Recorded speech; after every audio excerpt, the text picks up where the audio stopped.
को तो भगवान की प्राप्ति हो गई, इधर रह गई मैया देवहूति। देवहूति मैया का क्या हो, तो भगवान ने उन्हें ज्ञान उपदेश दिया, और वो ज्ञान उपदेश क्या था? भगवान की भक्ति। भगवान की भक्ति कैसी है? मैया को समझाया, मैया सब दुखी हैं, कोई भी सुखी ना है। आप बोले भैया सब लोग सुखी हैं। दीन कहे धनवान सुखी, धनवान कहे सुख राजा को भारी, राजा कहे महाराजा को सुख, महाराज कहे सुख और भारी, इंद्र को भारी, इंद्र कहे चतुरानन को सुख, चतुरानन कहे सुख विष्णु को भारी, और तुलसीदास विचार कहे हरि भजन बिना सब जीवन दुखारी। जिसके जीवन में भगवान का भजन नहीं, वो जीव कैसा है? दुख। उसके जीवन में दुख ही दुख है। माता आप परेशान मत हो, संसार में कोई भी व्यक्ति सुखी नहीं है। सुखी कौन है? राम के दास। इसीलिए आप हमेशा सुख में रहो, दुख में तो हर कोई है, सुख में कोई है। क्योंकि मन के हारे हार है और मन के जीते जीत, मन ही मिलावे राम से, मन ही करे फजीत। और के मन की गति है अटपटी, झटपट लखनी न कोई, जो मन की झटपट मिटे तो चटपट दर्शन होई। मन का काम ही है अपने, मन कभी बस में नहीं होता है। अब महाराज देवहूति को कई बार समझाया, भैया मन के सहारे मत चलो, मन तो फजीती करने वाला है। अगर मन के सहारे चलोगे तो कुछ प्राप्त नहीं होगा। मन को उसमें कैसे करें? भैया मन बस में ना होवे। बोले बाके बिहारी लाल की, बाल गोपाल की, आज के आनंद की। अभी आनंद आया, आए भी तो कन्यादान होगा। अभी पहले मन की तो करना है। अब भैया मन को एक दृष्टांत तो है, क्योंकि अब लास्ट रह गया है भोले बाबा का विवाह, तो एक दृष्टांत बताएंगे। फिर भोले बाबा की दक्षिण की कथा आएगी, कहीं जाके हल्दी चंदन होएगा, कहीं जाके कन्यादान होगा, कहीं फिर एक मल्हार गाएंगे, ताकि बाद में विश्राम करेंगे। तो महाराज मन को कैसे वश में किया जाता है? एक सेठ जी थे, उनके जीवन में बहुत दुख था। दुख किस बात का था कि मुझसे काम नहीं होता, मेरे पास बहुत काम है और समय कम है। अब भैया काम कैसे हो वो ये तो मुझे ना पता। तो उस सेठ जी ने क्या किया, एक तांत्रिक के पास में गया। तांत्रिक के पास में गया वो सेठ जी ने कहा कि तांत्रिक जी आप ऐसा कोई हमें या तो कोई वस्तु दे दो, या कोई मंत्र दे दो, या कोई मनुष्य दे दो जो काम करता रहे। तांत्रिक ने कहा चलो ठीक है, मैं तुम्हें एक जुंद देता हूँ, आप एक प्रेत को ले जाओ अपने संग जो तुरंत काम कर देता है। सेठ जी बड़े खुश हुए, अच्छा ठीक है तो दे दो, जल्दी दे दो, आप देरी क्यों लगा रहे हो। तांत्रिक ने उस प्रेत को उस सेठ जी को दे दिया, और जब सेठ जी को दिया तो सेठ जी बड़े खुश, सेठ जी घर ले आए। और सेठ जी के लिए जो काम थे वो मिनटों में कर देता था वो प्रेत। वो जिंद उससे कहते थे कि कपड़े घड़ी कर दे तो तुरंत घड़ी कर देता, झाड़ू पोछा लगा दे तुरंत कर देता, भोजन पका ले तुरंत कर देता। अब सेठ जी को बड़ी चिंता हो रही थी, मुझे विदेश जाना है 10-12 दिन के लिए, मैं क्या करूं। सेठ जी ने कहा, अरे सुनो, वो विदेश जाना है थोड़ा। चला गया, जहां 10-12 दिन का काम था वो 2 दिन में करके आ गया। जब तांत्रिक ने उस सेठ जी को वो प्रेत दिया था, तब कहा था कि अगर इसको काम देते रहोगे तो ठीक है, नहीं तो ये तुम्हें मार डालेगा, तुम्हें उल्टा खा जाएगा। अब सेठ जी के काम समाप्त, एक भी काम नहीं उनके पास। अब सेठ जी क्या करें। अब भैया सेठ जी बड़े परेशान। अब सेठ जी से वो प्रेत काम मांगे कि मुझे काम दो, मैं खाली बैठा हूँ, नहीं तो मैं तुम्हें मार डालूंगा, मुझे काम दो। सेठ जी बोले, अब मैं क्या करूं। तो जैसे रोवई में कथा ए रही है, ऐसे कहीं एक जगह कथा ए रही थी। वो सेठ जी दौड़े दौड़े आए, कहाँ, पांडाल में। पहले तो व्यास जी से कही, व्यास जी जहाँ कथा है वही बंद कर दो, पहले मुझे ये बता दो कि ये जो प्रेत से काम पे कैसे लगा, इसे ऐसा क्या काम दो जिससे ये सारा जीवन काम में लगा रहे। व्यास जी ने कहा कि सेठ जी आप एक काम करना, आपके घर में छत तो होगी। सेठ जी ने कहा है तो सीढ़ियां भी होंगी, कि हाँ सीढ़ियां भी हैं। तो तुम एक काम करना, उससे उस प्रेत से ये कहना कि देख, इस सीढ़ी से, पहली सीढ़ी से तुझे लास्ट सीढ़ी तक जाना है और लास्ट सीढ़ी से तुझे नीचे आना है, ये तेरा काम है। अब वो काम दे दिया प्रेत को।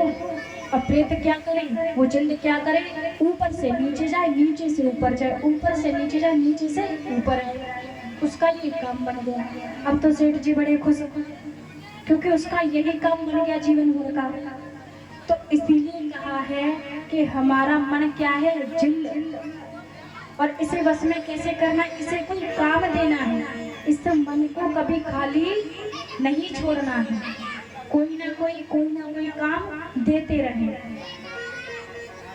मन कंट्रोल में हो जाएगा। मन को काम जरूर चाहिए। अब महाराज मन की तो बस यही है। अब एक मल्हार, उसके बाद में आगे की कथा।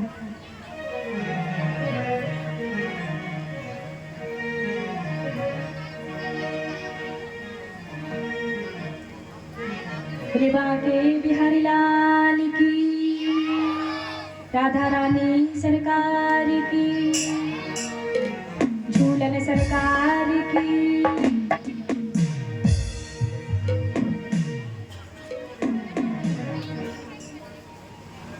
झूला तो झूले राधा संग सावरो जी, राधा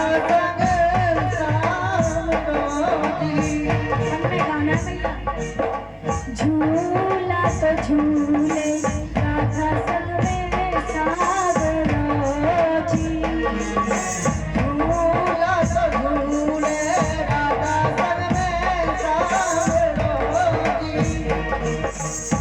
जी, संग में ललिता जी, संग में ललिता संग में ललिता, झूला बेचता चोर, झूला तो झूले राधा संग सावरो जी, झूला तो झूले राधा संग सावरो जी।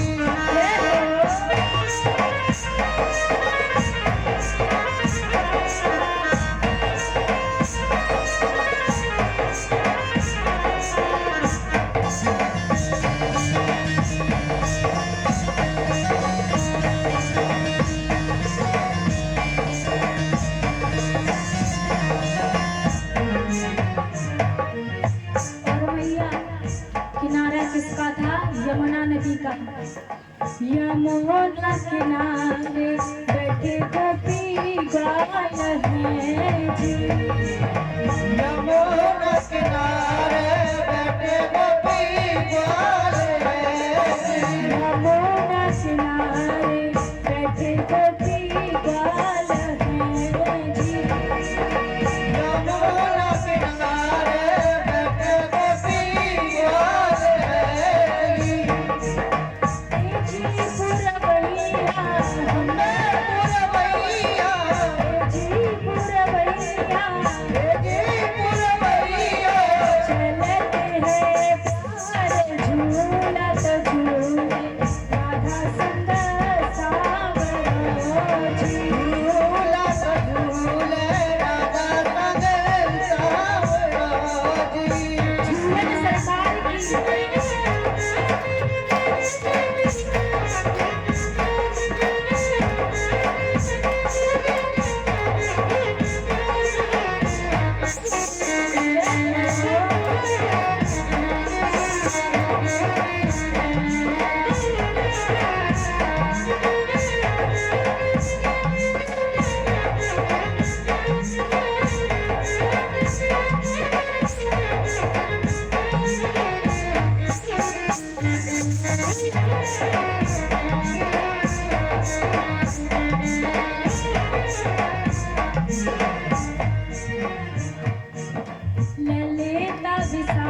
झूलन सरकार की। तो महाराज मन कंट्रोल में हो गया कि नहीं हो गया? मन खुश हुआ कि नहीं हुआ? मनु शत्रुपा की 3 कन्याएं थी, आकुति, प्रसूति, देवहूति, और 2 पुत्र थे, उत्तानपाद और प्रियव्रत। ये हम जाने चुके हैं पूर्व में। अब मैत्रेय जी बोले, विदुर जी, देवहूति का विवाह तो कर्दम के साथ हो गया,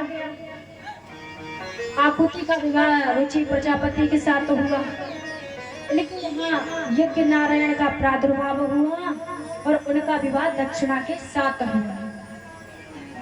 यज्ञ पुरुष और दक्षिणा के यहाँ 12 पुत्र उत्पन्न हुए। उनके वंश का बहुत सारा विस्तार हुआ। मनु शत्रुपा की पुत्री, तीसरी पुत्री प्रसूति का विवाह राजा दक्ष के साथ हुआ। उनके यहाँ 16 कन्याएं थी। 16 कन्याएं, दक्ष की 13 कन्याएं धर्म को ब्याई गई, एक अग्नि को और एक पुत्रगणों को और एक भगवान शिव को। भगवान शिव की पत्नी सती, उन्हें छोड़कर सारी कन्याओं का वंश बहुत विस्तार से हुआ है, क्योंकि सती ने अपने पति का तिरस्कार होने के कारण यज्ञ में अपना देह त्याग दिया था। और हिमाचल के यहाँ दूसरा रूप लेकर पार्वती का, भगवान शंकर से उनका दूसरा विवाह हुआ और गणेश कार्तिकेय की मां बनी। अब महाराज बात पूर्ण हुई। राजा ने सुना, सुखदेव जी बोले, देखो मैंने तुम्हें भगवान शंकर के विवाह का वर्णन भी सुना दिया। राजा ने कहा, अरे ये कोई वर्णन है महाराज, ऐसे कौन सुनाता है? मुझे ये तो बताइए कि सती ने अपना देह क्यों त्यागा और पार्वती के साथ भगवान का दूसरा विवाह कैसे हुआ? अगर ये नहीं बताएंगे तो जो आपने पिछली बातें सुनाई है ये भी मेरी बुद्धि से बाहर है। पहले मुझे विवाह का तो बताओ, मुझे ये तो बताओ कि सती ने अपनी देह क्यों त्यागी थी? आ गए भैया।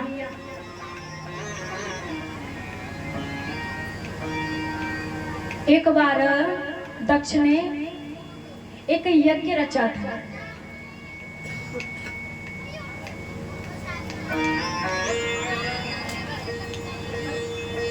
एक बार सभा लगी थी और जब सभा लगी तो सभा में सभी देवगण, सभी पितृगण, सभी लोग थे। अब राजा दक्ष आए रहे थे। राजा जी आए, सब लोग खड़े हो गए, लेकिन महादेव खड़े नहीं हुए थे। महादेव जब खड़े नहीं हुए तो राजा दक्ष के मन में उनके लिए क्रूरता भर गई।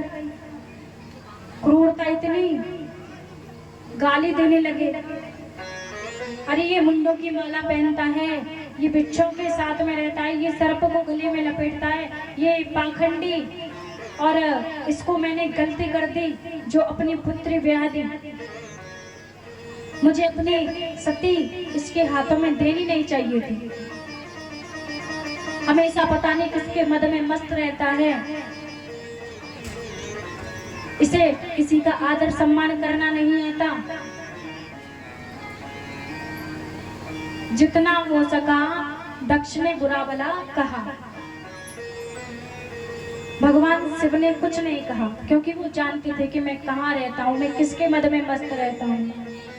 वो हमेशा भगवान का भजन करते थे और भजन में इतना लीन हो गए कि राजा दक्ष कब आए, कब बैठे, कब प्रवचन दिया, उन्हें कुछ नहीं पता। उन्हें प्रवचन की कब पता चली?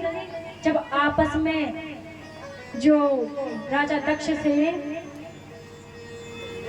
गाली देने लगे भगवान शंकर के गणों को, तब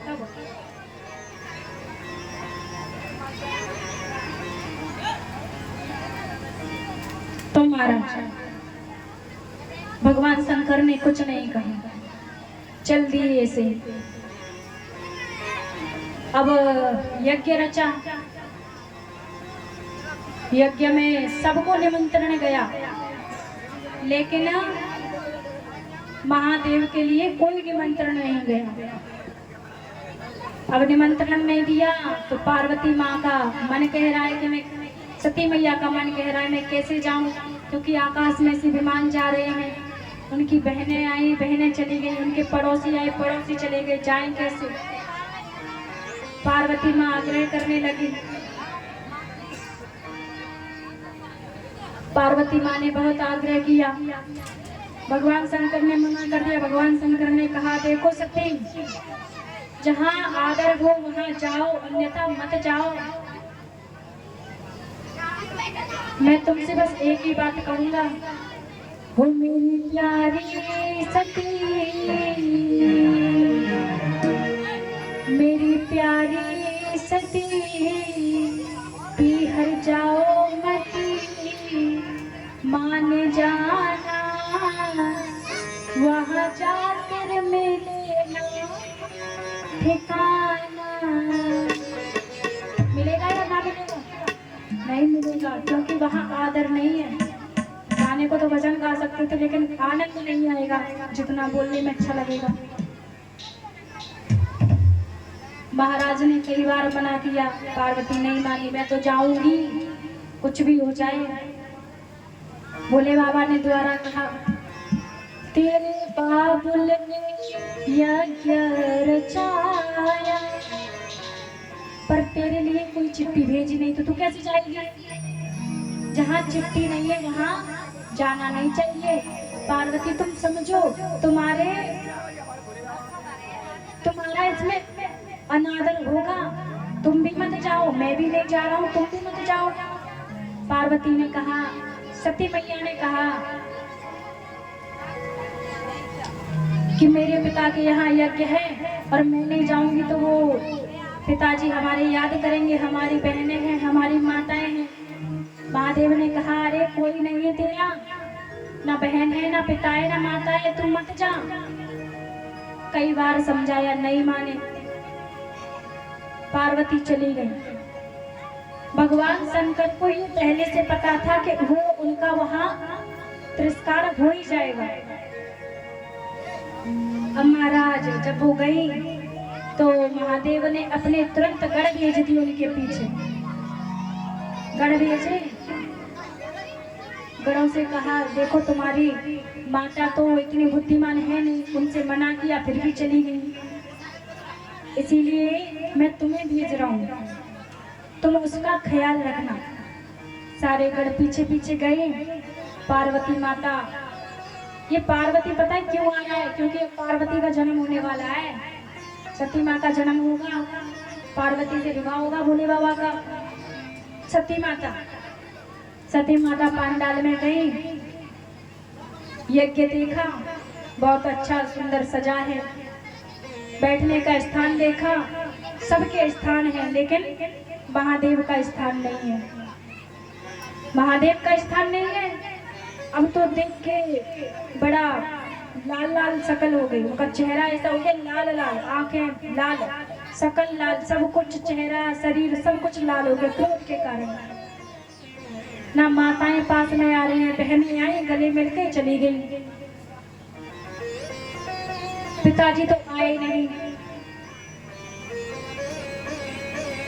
अब माता सती के मन में वही बात आ रही थी कि अगर एक बार मैं अपने पति की बात मान जाती तो कम से कम मुझे ये सब देखना नहीं पड़ता कि यहाँ का माहौल कैसा है, यहाँ का व्यवहार कैसा है। और लड़ाई नोक झोंक तो सबके घर में होती है। पिताजी से कहा, पिताजी आपने अच्छा नहीं किया है। अरे आप नहीं जानते, स्वामी तो भगवान के भजन में आनंद में रहते हैं। आपने अगर वो खड़े नहीं हुए तो क्या हो गया, कम से कम उस लड़ाई को शांत करके, उस झगड़े को शांत करके उनका आसन तो भिजवा देते। आपने कुछ सत्कार कुछ नहीं। राजा दक्ष कुछ नहीं बोले और एक बार के लिए सती मैया को इतना क्रोध हुआ कि उनका शरीर जलकर भस्म हो गया। और जब भस्म हुआ तो माता बहनें तो रो रही थी, लेकिन राजा दक्ष बकरे की तरह मैं कर ही रहा था, कुछ नहीं कह रहा था। सती माता का सारा शरीर जल के भस्म हो गया। अब जो भगवान शंकर के गण थे, उन गणों ने उस यज्ञ को त्रस्त भ्रष्ट कर दिया। हर